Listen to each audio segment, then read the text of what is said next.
के सहानुभूति में उनको वोट दिए। तो मेरे भाई, आप नेताओं के बच्चों के प्रति सहानुभूति में वोट दे रहे हैं और आपके बच्चे खाए बगैर मर रहे हैं, आपके बच्चे बेरोजगार बैठे हैं, आपके बच्चों के प्रति सहानुभूति कौन दिखाएगा? ये भी तो बताइए, ये भी तो बताइए कि आपके बच्चों के प्रति सहानुभूति कौन रखेगा? आप नेताओं के बच्चों का ठेका लेकर घूम रहे हैं, अपने बच्चों का छोड़ दिए। कई लोग बताता है जो भाजपा का वोटर है कि हम वोट इसलिए दे रहे हैं भाजपा को कि इससे देश मजबूत होगा। देखिए मूर्खता का आलम। अगर बिहार के सारे बच्चे अनपढ़ हो जाए, बिहार में कोई विकास ना हो, बिहार के सारे लोग बेरोजगार हो जाए, तो उससे देश मजबूत होगा कि देश कमजोर हो जाएगा? उससे तो देश कमजोर होगा भाई। 13 करोड़ की आबादी अगर बिहार में आज सब लोग धनी हो जाए, पढ़े लिखे हो जाए, रोजगार वाले हो जाए, उससे तो देश की ताकत बढ़ेगी। ये तो लॉजिक ही बेकार है कि हम देश को मजबूत करने के लिए मोदी जी को वोट दे रहे हैं। आप पहले अपने बच्चे को मजबूत कीजिए, अपने को बेहतर कीजिए। समाज जो अपने बच्चे की चिंता नहीं कर सकता, वो देश की चिंता क्या करेगा?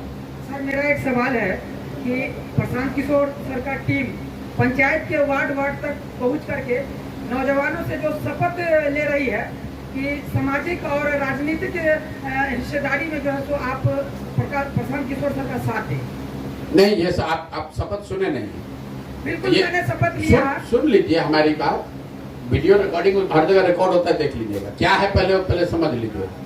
जन सुराज अभियान के तहत 1 लाख बच्चों को हम ये अवसर दे रहे हैं। हर पंचायत में 8 से 10 बच्चों को अवसर दे रहे हैं कि वो अगर सामाजिक राजनीतिक तौर पर कुछ अपने लिए करना चाहते हैं, वार्ड सदस्य लड़ना चाहते हैं, मुखिया लड़ना चाहते हैं, जिला पार्षद लड़ना चाहते हैं, विधायक बनना चाहते हैं, तो वो जन सुराज से जुड़ के अपनी पहचान बनाएं, अपने समाज के लिए कुछ करें। ये करने के लिए, पूरा सुन लीजिए, करने के लिए उनको एक क्लब बनाना पड़ता है। क्लब के जिस दिन क्लब का उद्घाटन होता है उस दिन शपथ संविधान के प्रस्तावना को पढ़कर किया जाता है। उसमें प्रशांत किशोर का नाम नहीं है। संविधान की प्रस्तावना पर आपको शपथ लेना पड़ता है कि हम संविधान के प्रति लॉयल रहेंगे, इसमें हमारी आस्था है, बाबा साहब अम्बेडकर में, गांधी जी में मेरी आस्था है और हम संविधान की प्रस्तावना में जो बात कही गई है इसके अनुरूप अपना सामाजिक राजनीतिक जीवन आगे चलाएंगे। प्रशांत किशोर का उसमें अगर कहीं नाम है तो जरा हमको आप दिखा दीजिए वीडियो, हम अभी मान लेंगे।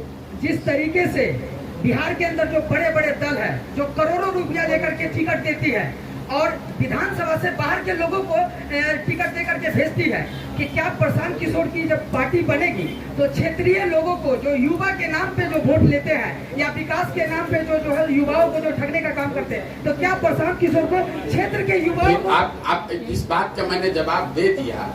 हमारी पहली बात तो कोई प्रशांत किशोर की पार्टी ना है ना कभी होगी। अगर कोई दल होगा तो वो उन लोगों का दल होगा जो जन सुराज के अभियान से जुड़कर मिलकर दल बनाएंगे। आप अंतर पहले समझ लीजिए। दूसरी बात मैंने क्या कहा कि जो लोग जन सुराज अभियान से जुड़े हुए हैं यही लोग बैठकर तय करेंगे कि समस्तीपुर में हमको लोकसभा में उम्मीदवार खड़ा करना है कि नहीं करना है। तो अगर समस्तीपुर के लोग बैठ के तय कर रहे हैं कि हमको उम्मीदवार खड़ा करना है कि नहीं करना है, तो दरभंगा का आदमी तो चुन के यहाँ नहीं ला देगा। यही जो आप बात बता रहे हैं उसी का काट तो निकाला जा रहा है कि जब बाहर से पटना से बैठ के कोई आदमी भेजता है तो दरभंगा का भी भेज सकता है, वैशाली का, मुजफ्फरपुर का भेज सकता है, लेकिन अगर समस्तीपुर के लोग बैठकर अगर तय करेंगे तो निश्चित तौर पर समस्तीपुर के ही किसी व्यक्ति को चुनकर निकालेंगे। Thank you sir.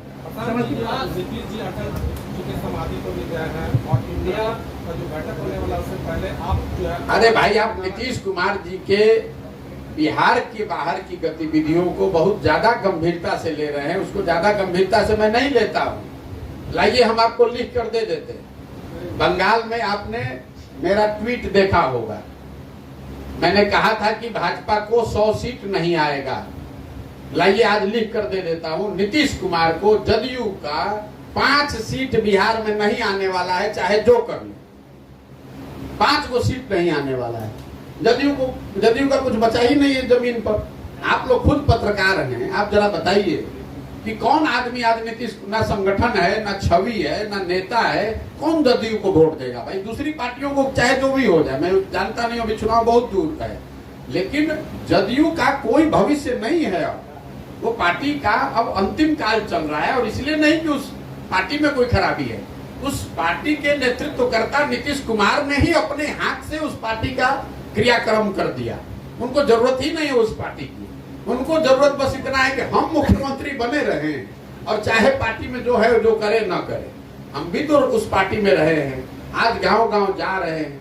जदयू में जो जमीनी स्तर का कार्यकर्ता है वो बहुत सही लोग उस पार्टी में हैं। इसलिए सही लोग हैं कि ये वो लोग हैं, जब लालू जी के दौर में कोई राजनीतिक विकल्प बन रहा था तो जदयू यहाँ पर मेजर पार्टी थी, तो बहुत सारे अच्छे लोग समाज के जदयू में जुड़े हुए हैं। लेकिन या तो वो निष्क्रिय हैं या निष्क्रिय कर दिए गए हैं या दूसरा रास्ता तलाश रहे हैं, और इसके लिए सबसे बड़े जिम्मेवार नीतीश कुमार हैं। आप रोज पलट के कभी इधर पलट के उधर पलट के इधर, इसकी क्या गारंटी? हम रोज कह रहे, क्या गारंटी है कि नीतीश कुमार फिर नहीं जाएंगे? आप खुद कह रहे हैं, आप जो इशारा जिस ओर कर रहे हैं, अटल बिहारी वाजपेयी जी के समाधि स्थल पर गए, जाने में कोई दिक्कत नहीं, सब कोई जा सकता है। लेकिन पत्रकारों को ये पूछना चाहिए कि भाई पिछले 8 वर्ष में तो आप नहीं गए कभी, जब भाजपा के साथ थे तब नहीं जाते थे। तो ये नीतीश कुमार का अपना राजनीति करने का तरीका है, एक दरवाजे को खोलते हैं और पीछे से एक खिड़की और बगल में एक रोशनदान, दोनों को खोल के रखते हैं। कब किसकी जरूरत पड़ जाए उसके हिसाब से चल रहे हैं। इंडिया उनके लिए दरवाजा है। खिड़की जो आप ये देख रहे हैं वो है हरिवंश जी, जिनके माध्यम से भाजपा से उनका संपर्क बना हुआ है। ये जो मैसेजिंग है, जैसे कमरे में हम लोग रोशनदानी से कैसे छोड़ देते हैं, लाइट आने के लिए एक रोशनदान बना दिया जाता है, ये सब हम मैसेज जाकर भाजपा वालों को, एनडीए वालों को दे रहे हैं कि भाई हम तो आपके बड़े वाजपेयी जो सबके श्रद्धेय है, हम उनको इतना श्रद्धा करते हैं। कोई नीतीश जी से पूछे भाई पिछले साल काहे नहीं गए थे, इस बार अभी जानने की क्या जरूरत है? ये उनका दबाव बनाने का तरीका है एनडीए वालों को, कि अगर हमको आप लोग नहीं भाव दीजिएगा तो हम उधर भी जा सकते हैं, हमारा एक रोशनदान दिए। नीतीश जी की पॉलिटिक्स हो तो आप लोग हमसे ज्यादा जानते हैं भाई, कौन नहीं जानता है नीतीश कुमार का। अब और उनकी विश्वसनीयता आज की तारीख में यही है कि हर आदमी अब ये जान गया है, तो उनको उसी तरीके से डील करता है कि भैया ये कहाँ है, कहाँ रहेंगे, कोई नहीं जानता है। जब जिसके साथ है उसके साथ उनको मान लीजिए। आखिरी सवाल लगता है 2015 में आप जब थे उस तरफ, नीतीश कुमार जी थे, लालू यादव थे, कांग्रेस थी, 3 दलों का मुझे लगता है गठबंधन बना था जी, बहुत मजबूत था आपके हिसाब से जी, कि बिहार में रिजल्ट भी बहुत अच्छा लेकर आया जी। आज 6 दलों का है और आप कह रहे हैं कि नीतीश कुछ नहीं करेंगे। मैं लिख के दे, मैं उसका बता रहा हूँ क्यों।